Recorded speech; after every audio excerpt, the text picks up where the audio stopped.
அனைவருக்கும் வணக்கம். இன்றைய வீடியோ பீட்ரூட் ஜூஸ் கெடுதல் தருமா அதை பற்றி தான். முக்கியமாக லேடிஸ் ஹீமோகுளோபின் குறையும் போது பீட்ரூட் ஜூஸ் குடிக்க சொல்லி அட்வைஸ் பண்ணுறாங்க. பீட்ரூட் ஜூஸில் அந்த அயன் இருக்குது. ஸோ அந்த அயன் எடுத்துக்கும் போது ஹீமோகுளோபின் லெவல் கூடும், உண்மைதான். ஆனால் பீட்ரூட் ஜூஸில் யூரிக் ஆசிடும் இருக்குது. யூரிக் ஆசிட் அப்படின்றது உடலுக்கு கெடுதல் தர்ற ஒரு கெமிக்கல் காம்பவுண்ட். இந்த பீட்ரூட் ஆக்சுவலாக ஒரு 200 இயர்ஸ்க்கு முன்னாடி தான் நம்ம நாட்டுக்கு இன்ட்ரொடியூஸ் ஆனது. பாரம்பரியமான இது ஒரு காய்கறி கிடையாது.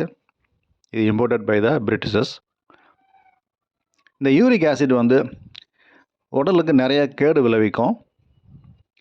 குறிப்பாக சொல்லணும்னா, ரத்தத்தில் இதோட அளவு அதிகமாகும் போது நம்ம மூட்டுகள் ஜவ்வுகளில் படியும். அப்படி படியும்போது மூட்டு தேய ஆரம்பிக்கும், ஜவ்வுகள் வீங்கிடும். அது பலருக்கு இடுப்பு மூட்டு, நீ ஜாயிண்ட்னு சொல்லுவோம், முட்டி, கட்டை விரல், இன்னும் சிலருக்கு கழுத்தில், தோள்பட்டை, இப்படி சொல்லலாம். இப்படி பல இடங்களில் படியும். இது ஒரே பேட்டர்னில் இருக்காது. ஒவ்வொருத்தருக்கும் வேறு வேறு மூட்டுகளில் படியலாம். அப்படி படிஞ்சதுன்னா மூட்டு தேய்மானம் இருக்கும், ஜவ்வுகள் வீங்கிடும், பேஷண்ட்டுக்கு வலி இருக்கும். ட்ரீட்மெண்ட் பண்ணும்போது நல்ல ஒரு ரிசல்ட் கிடைக்காது. யூரிக் ஆசிட் நார்மலாக இருக்கிறவங்களுக்கு நல்லா குணமாகும், இவங்களுக்கு குணமாக லேட் ஆகும். சாயந்தரத்துக்கு மேலே வலி அதிகமாகும். குணமானதுக்கு அப்புறமும் கூட சில வாரங்கள்லையோ சில மாதங்கள்லையோ திரும்ப பழைய அளவுக்கு வலி வரவும் வாய்ப்பு இருக்குது. அதனால் யூரிக் ஆசிட் அவாய்ட் பண்ணுறது நல்லது.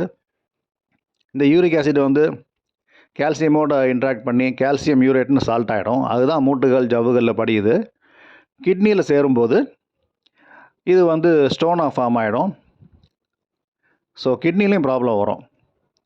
அதனால் இந்த யூரிக் ஆசிட் அதிகமாக இருக்கனால பீட்ரூட் அவாய்ட் பண்ணுறது நல்லது. இதுக்கு பதிலாக அத்திப்பழம் இந்த மாதிரி ஏதாவது எடுத்துக்கலாம். அது மூலமாக உங்களோட ஹீமோகுளோபின் லெவல் கூட்டிக்கலாம். பீட்ரூட் ஜூஸு அதோட பெனிஃபிட்ஸ் இருக்குது. பட் அதை விட அதிகமாக அதோட ஹார்ம்ஃபுல் எஃபெக்ட்ஸ் அதிகமாக இருக்குது.